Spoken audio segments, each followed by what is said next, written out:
Remotely Speaking Up. We are back from our mid-season break and carrying on looking at the future of work and digital transformation, as well as remote work.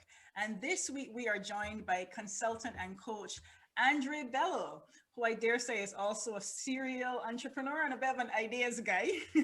I've never heard so many ideas come out of one person.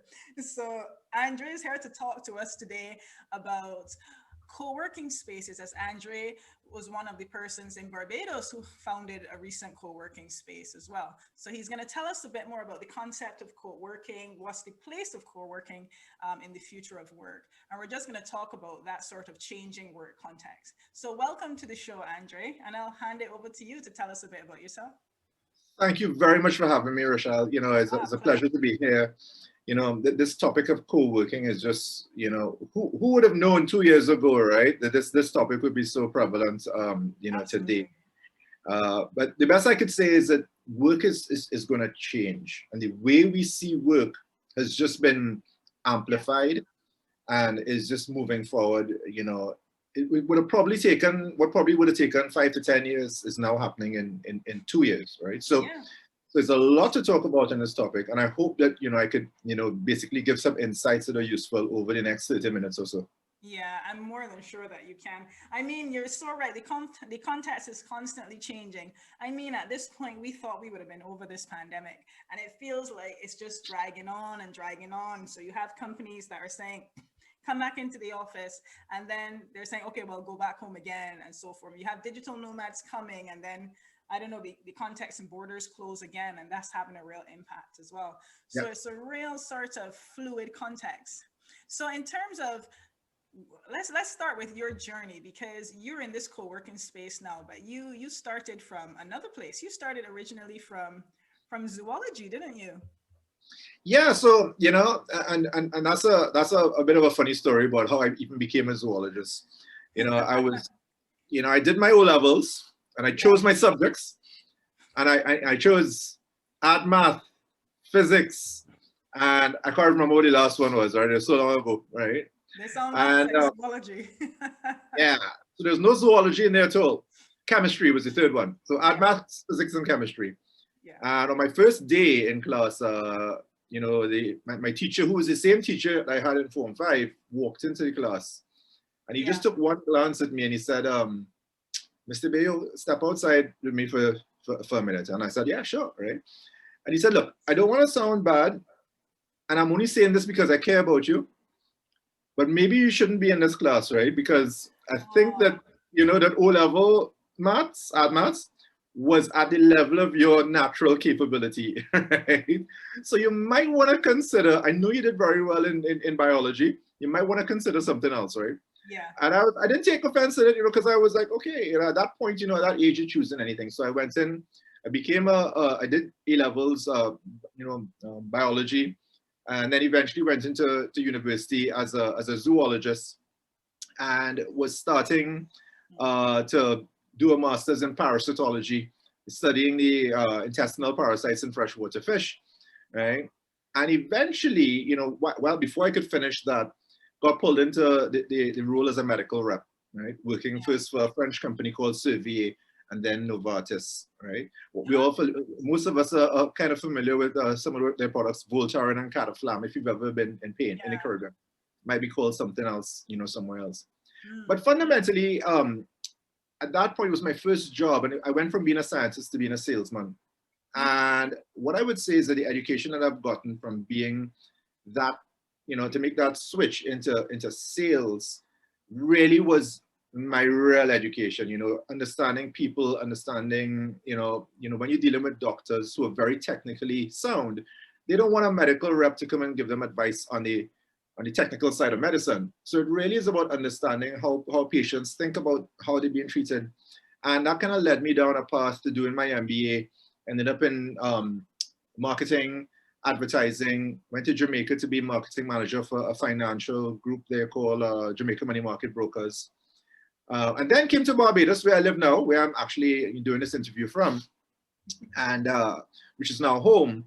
And I ran the commercial operations for Virgin Atlantic Airways here for the last 8 years. So it's quite a transition, from I would say from being a zoologist, well, I would say I started as a mathematician, right? It only lasted an hour, right? A trying mathematician.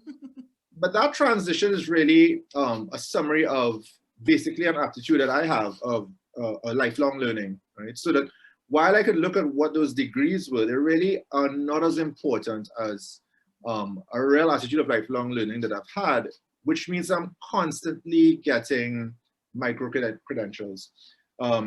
So just about every time you talk to me, so I'm a professional Scrum Master. I'm certified in Net Promoter as a Net Promoter Score Associate, Innovation and Strategic Planning, and right now I'm actually doing a course in raw food cooking, right? Being able to take a different approach on how we eat, right? So, and I have another course lined up for August on motivational interviewing. So that, you know, in my 50s now, I can reflect and see that from my A levels to now, that learning process has never stopped. So it's really part of my journey when it comes to that. And it's kind of left me with this basket of gifts that I feel is sometimes a blessing and sometimes a curse. All right. Sometimes it's a curse because, you know, you don't get excellent, very high level any one thing, but you pivot all the time into many things. So that's really where my journey has brought me to this point. Yeah, and then how did it go from that to a co-working space? Yeah, so part of this whole conversation around co-work space really became with my partner, Raj Shatrani, and we just really felt that, you know, there was a need for not so much a space, but a community of people who could get together out of what we consider to be the traditional working environment and be in a, you know, the spot that we chose was on a rooftop on the west coast of Barbados in Lime Grove, you know, lifestyle center. And we wanted to make sure that when you were there, that you could not just be technically able to do your work, but you could be creatively inspired by the space you're in. We live in Barbados. Part of why we're in Barbados is because there's the ocean on one side, there's waves on the east coast, there's greenery, there's a sense of serenity. And we wanted to create a rooftop space that was a little different from what's traditional, not, you know, cubicles indoors with these blocked out sort of mini offices, but really to give somebody an opportunity to have all the comforts that they need to work effectively. So we had bandwidth redundancy, high-speed internet, free coffee, an air-conditioned area and an outdoor area, a swimming pool, but really to create a space where you can be creative and you can actually take a moment to manage your work, not just be in full meeting mode all day long, but sort of, you know, find a way to integrate that into your work life. And it was really our objective and why we chose the space. And even when anybody comes to that space, they ask us to describe it. And we often tell them, you know, we could send you pictures and we could tell you what it is, but you should really come and see if it's right for you, you know, with a clear understanding that it might not be right for everyone. Yeah, and I visited that space and I found it very refreshing because I've been to co-working spaces because of the nature of my research. I've been to co-working spaces around the globe, and that space is particular. I mean, I'm biased, I'm from Barbados, but I did find the space very unique in that you had the rooftop pool and you created spaces for different type of co-workers as well, which I thought was pretty good. And I think it's really like this sort of revolution of our increasing of co-working spaces is even in itself challenging organizations to think about the work environment that they create for their employees. So especially where we're talking about, like in the gig framework, we spoke a lot about how companies can create habitats if you're going to be hiring more freelancers. And so how can you create work habitats that suits the worker's preferred work style rather than, as you said, having everybody in a cubicle? That's not necessarily the most creative space and mindset to work in. So what do you think is the future of these spaces? So you know, as I heard you talking, Rochelle, you know, really it's about trying to create a space that is more conducive to work. And I want to share with you maybe an experiment that I ran in my time at Virgin Atlantic, because when I took the role as commercial manager, part of my responsibility was to build out the workspace. And I thought, fantastic, I could build a space that was exactly what would be most conducive to getting, not just getting work done, but also being a place that people look forward to coming to every single day. And I went with a design that was an open workspace. People moved from these cubicles, all right, where everybody had their own personal cubicle. And we went to an open workspace with a glass wall. So when you walk into the Virgin office in Barbados, you see that there's a design that allows, you know, the front team used to be separated from the back end team by a gray wall. Now it's all a clear glass. And it's almost like being able to watch the kitchen when you're at a restaurant and the food being made, right? And an open glass conference room. Yeah. And for myself, I had a big office before with a nice door. I could lock myself away and jam music. And now I didn't have an office. I give myself an area, right? Yeah. And I want to say that despite all of the hype around open workspaces, on reflection, I think that it was not necessarily the most productive decision that I ever made.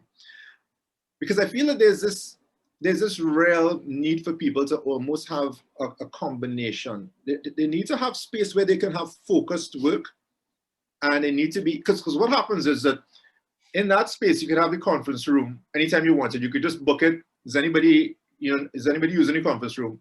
And you could imagine what happened, right? Yeah. Everybody wanted to go in the conference room, right? Because people wanted to make private calls. People just wanted time to not, be around anyone. And I think that if I had to do it all over again, I probably would not have designed it that way. I would have given a hybrid. And it seems like the answer for everything these days is it depends, right? It depends on the context. But I think that people need to work in two frames of mind where ultimately there's a space that they can own for focused work.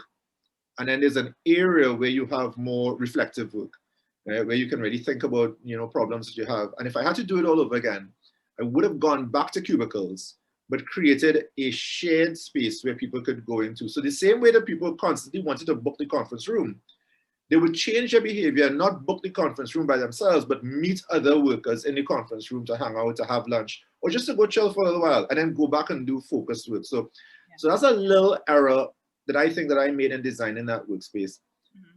And I saw it again at Suit Free, where we created this space that is open, but there was a strong demand for people to find their own little corner and then come together to have, a chat with some of the other people who are up there working. But really, when there's a need for focused work, there was that need. So I think that ultimately, as we look at co-working spaces, there's a ton of experiments going on right now. And I think the jury hasn't found what the real answer is.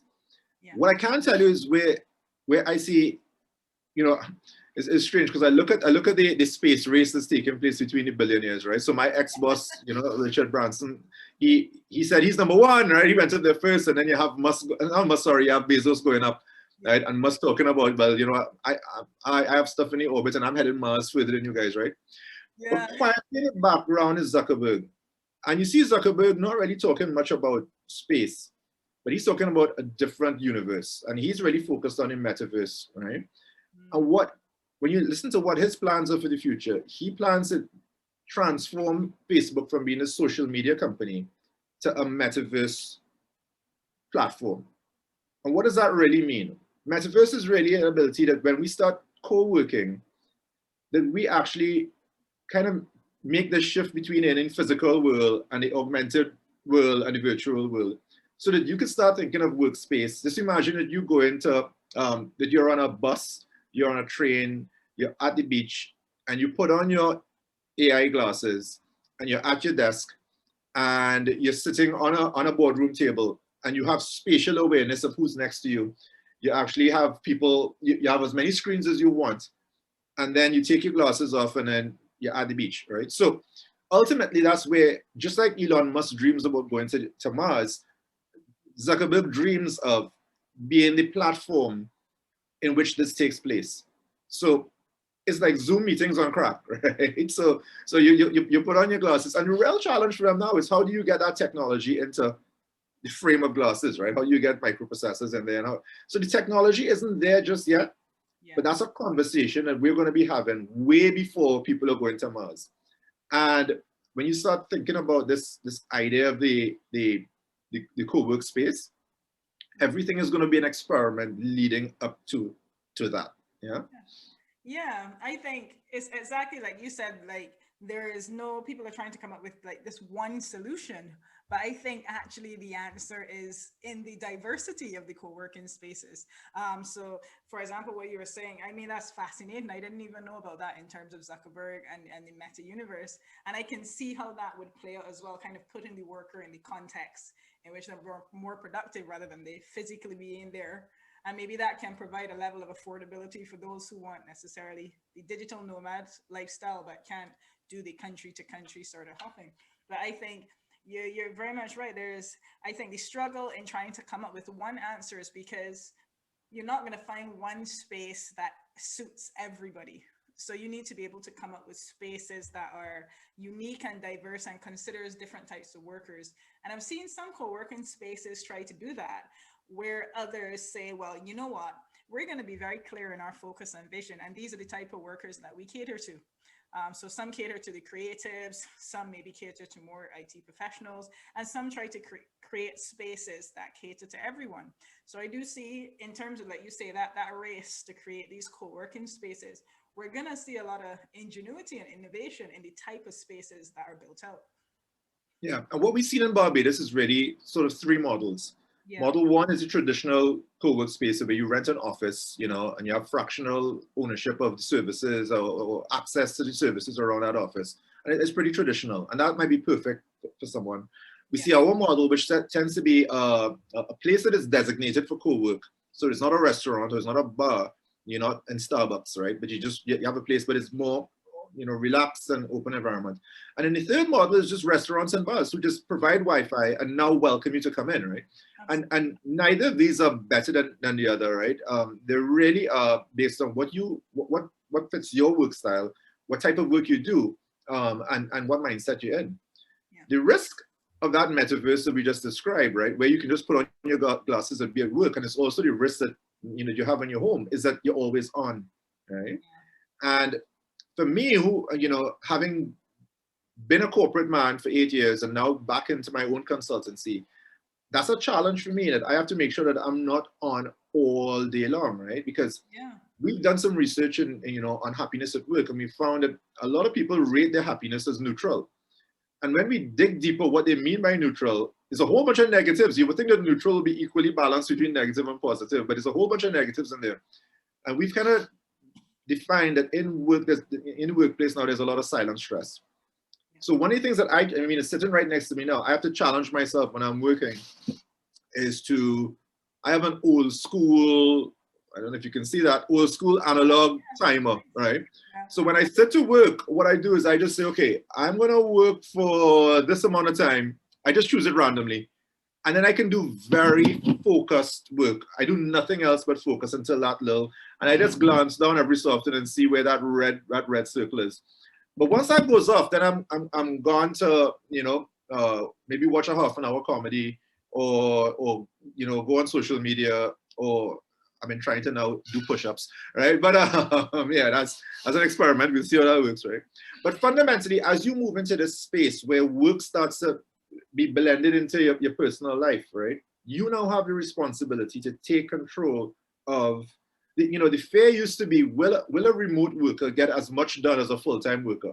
And the answer is no. The answer is, the question is, will a remote worker ever stop working, right?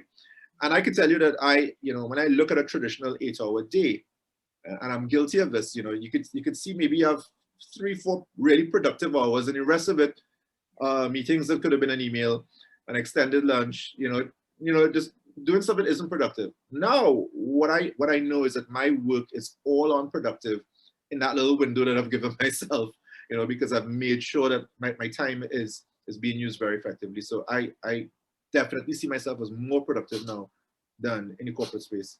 But again, that's personal. Other people need that structure, and they get comfort for being part of an organization, a sense of belongingness, and we have to be very cautious that we don't lose those things, that sense of community, that sense of, having people that they connect with, their work friends.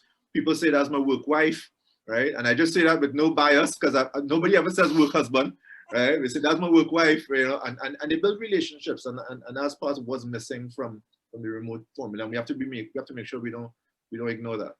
Yeah, I think that's a challenge for organizations, and I think is one that have been addressed by some companies in different ways. I've seen a lot of co-working spaces, for example, where they form a community among the persons that are using the space. But of course, the challenge is while they have a community among other travelers and other digital nomads, they're a bit isolated from the company that they're working Yeah, with. yeah, So I do see that as being as a challenge for companies. And in many cases, some companies choose to ignore it because they see these digital nomads, or if you're not physically present, like research has shown that often you're at a disadvantage. You're usually ranked more poorly in terms of your performance because you're seen as not working as hard. So it is a real absolutely. challenge to stay visible when you're working in that sort of context. But at the same time, I think it really poses a challenge for organizations, and it's disrupting organizations in a way because now you have this increasing war for talent where the talent is going towards the organizations that take the time and space to create that community and to build out a remote working environment where the employee still feels very included. So what do you think organizations can do now to make sure that they're not losing key talent to this sort of changing work demand and environment? So let's just talk about where work is going to go from an organizational perspective. And again, it's going to be a hybrid, sorry. There's going to be this hybrid of full-time work, because that's sort of like the legacy system we're moving forward with, right? Racing up behind full-time work is automation and artificial intelligence, where there's certain tasks that are going to be replaced by some full-time workers. There's going to be some displacement, and there's going to be now emerging a gig work framework.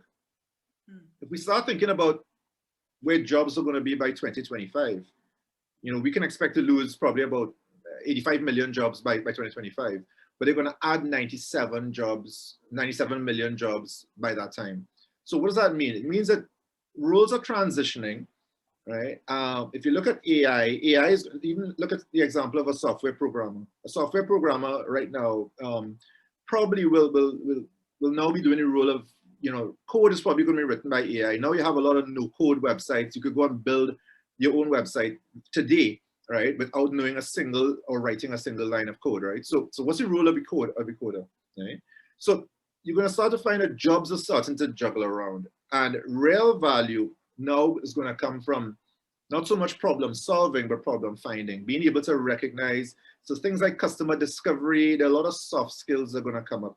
And those skills are things that when we talk about an idea of lifelong learning, we see that those skills you need to start developing that today.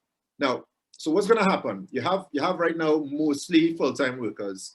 You're going to find displacement driven by artificial intelligence. And then you're going to find that new work has to come back in, and that new work is not going to want to come back in full-time, right? So you're going to find that part-time gig work starting to blend back in. So the system almost will, in my opinion, not purge itself, but will have a displacement and then a rebuild phase. All right. So companies are going to have, first of all, to deal with the AI and automation and how they manage their workforce to deal with that.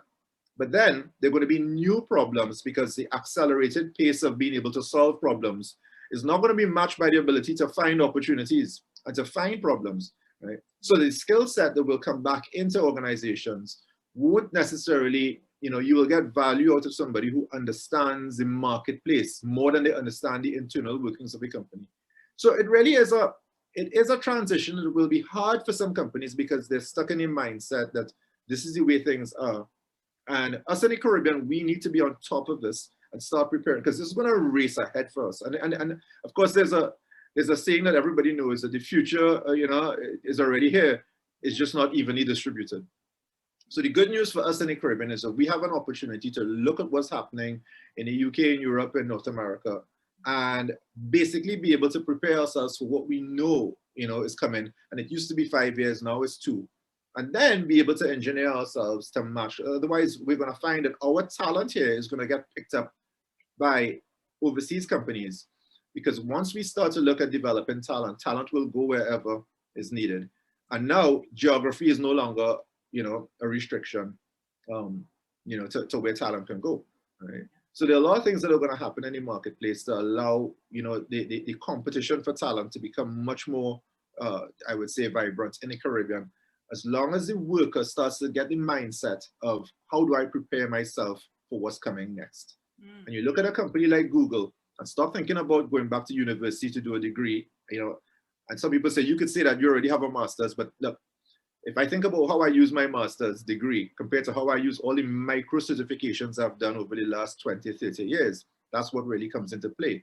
It's just in time learning. You look at Google, for example, who've offered 6 professional certification courses on Coursera around things that they think are going to be important: data analysis, project management, UX, right? They said, these are the jobs that we want for the future. And we don't need you to do a degree to come to apply for it. So once you start to prepare yourself for that market, you now become marketable beyond the Caribbean. And the challenge for companies is how quickly can they become competitive, because the market is now extended beyond just the Caribbean as a region and now global. Yeah. I've been talking for a long time there. Sorry.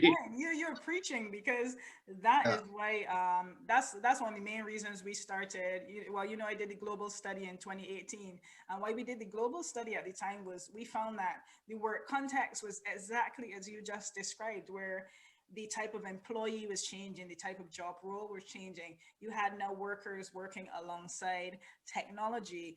And I remember the first workshop we did on future of work, which was in 2018. We described to the audience a context where the workforce would be online workers working in a team with offline workers, in a team with robots as well on that team. And at the time, persons were a bit in disbelief, but that was already the context. That was already the present in countries like Singapore and so forth. So that led to the creation, as you said, the gig framework. And that's exactly what we created in the gig HR framework that came out of our research, where you're creating a context that suits different types of workers in a context where you're working alongside technology and looking at the implication that that has for technology as well. So one of the things that we mentioned was gig rules, tools, skills, and thrills. And looking at the skills, it was exactly as you described, thinking about how you need to retrain your workers to work in this new space, but to train them in a way that you're thinking about shifting mindsets and not just giving harder skills. So I think, and it's going to be critical for you to take that experience that you've gained globally and bring it back to the Caribbean, so that companies here can get some vision as to what's happening beyond the, you know, you get caught up in your core business and you don't really pick up, you know, nobody has a crystal ball to predict exactly what's going to happen in the future, but you have weak signals that can give you an indication of how it's likely to go. And the ability to tune into those weak signals. Sometimes we find our Caribbean radios don't pick up those channels, right?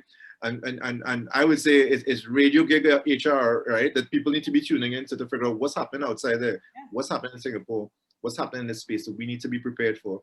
And start running some low-cost hypotheses and experiments, you know, to move in that direction, right? There should be no Caribbean company right now that isn't running at least some little experiment around gig work, even if it hasn't become a ubiquitous way of working throughout the organization.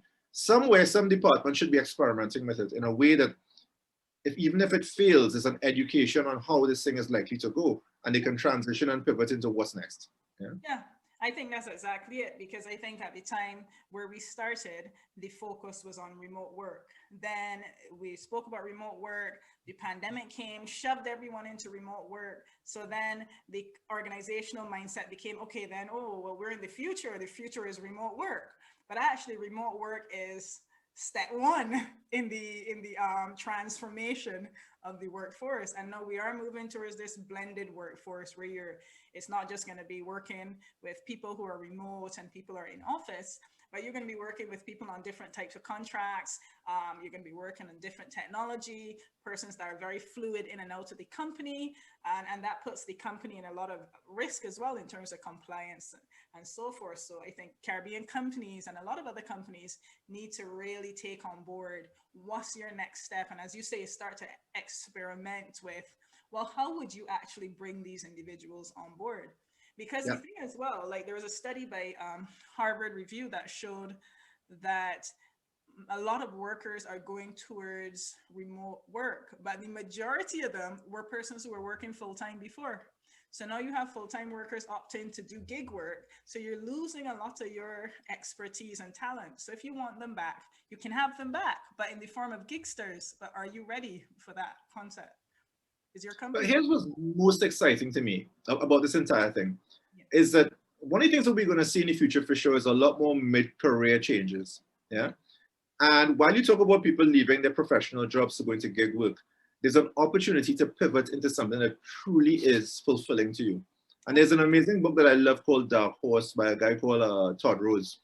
He talks about the fact that they've studied what they call dark horses, which is stop looking at performance as this cookie cutter approach and figure out when you find somebody who has a natural aptitude to something and you align them with the work that connects to that aptitude, what you have is fulfillment, and you find people perform at an extremely high level. Yeah. So, you know, you have your whole cliche about follow your passion. And I think it's a cliche because ultimately, sometimes you're fulfilled, you get fulfilled over certain things. Your passion, my passion might be F1 racing, but I'm not likely to become Lewis Hamilton, right? So it's to try to find something that brings me fulfillment as a task. So an example, you know, some people, I have a friend in Jamaica. I love going to his office, right? Because he likes to keep everything orderly. I just shifted my computer here because for him, everything is orderly, all right? And when I go to his office, very casually, without him noticing, I just start to move things around, and you can see it without even thinking about it. He's just putting things back in order. So that is something that he doesn't think about. That's a natural thing that is part of his being. And you start thinking about what careers are aligned with people who like to see things in order, right? It might be orthodont, you know, being an orthodontist and straightening teeth because you're not happy until those teeth are perfectly lined up, right? Or it might be, you know, there's this whole bunch of things around coordination and project management that fits that attitude. So if you could start now, a lot of people have an opportunity, forced or otherwise, right, to rethink about what they're, you know, we have a program, my partner, Scott Hilton Clark, you know, from Inspiration Labs, he has a program called Find Your Music. And it really is about finding that music inside you. What is your music? That if you had an opportunity now to start to plan the rest of your life around your internal music, right, what would that be? And it's never been a better time, right, to build the skills. The number one skill that you have to have right now to survive in today's world is learnability, right? If you can identify your music, you can find a course, either free or paid, anywhere in a way that has never been done before, right? Ivy League universities are putting their content online. I mean, it's amazing. You can sit in on a class at MIT. So now you have so much choice, right? And the real thing that's a sticking point for most people is, where do I go? Sometimes, you know, you go to the supermarket and you stand up in the cereal aisle and you don't know which one to choose, right? Because there's so much choice. And that's where we are today.